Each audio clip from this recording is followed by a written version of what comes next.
किरमिरा अंचलर जल संरक्षण एवं चाषी मानक सुविधा को दृष्टि रखी किरमिरा ब्लॉक अंतर्गत विभिन्न ग्राम रे चलता बंध पुनरुद्धार कार्यर समीक्षा करिसेंती झारसुगुड़ा मान्यवर विधायक श्रीजुक्त टंकधर त्रिपाठी।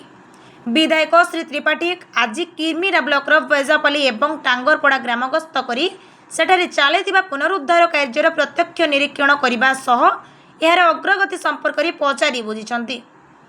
ଏହି କ୍ଷେତ୍ର ପରିଦର୍ଶନ ସମୟରେ ସେ ବନ୍ଧଗୁଡ଼ିକର ସ୍ଥିତି ଏବଂ ନିର୍ମାଣ କାର୍ଯ୍ୟର ଗୁଣବତ୍ତା ଅନୁଧ୍ୟାନ କରିଥିଲେ।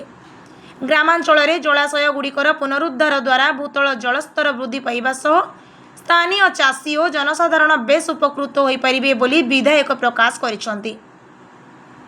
ଏହା ସହିତ କାର୍ଯ୍ୟକୁ ସମ୍ପୂର୍ଣ୍ଣ ସ୍ୱଚ୍ଛତା ସହ ନିର୍ଦ୍ଧାରିତ ସମୟସୀମା ମଧ୍ୟରେ ଶେଷ କରିବାକୁ ସେ ସମ୍ପୃକ୍ତ ଅଧିକାରୀ ଓ ବିଭାଗକୁ ନିର୍ଦ୍ଦେଶ ଦେଇଛନ୍ତି।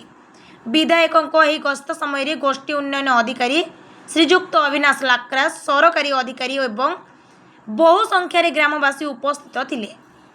झारसुगुड़ा घनश्याम पड़ियारी रिपोर्ट ओडिया भास्कर।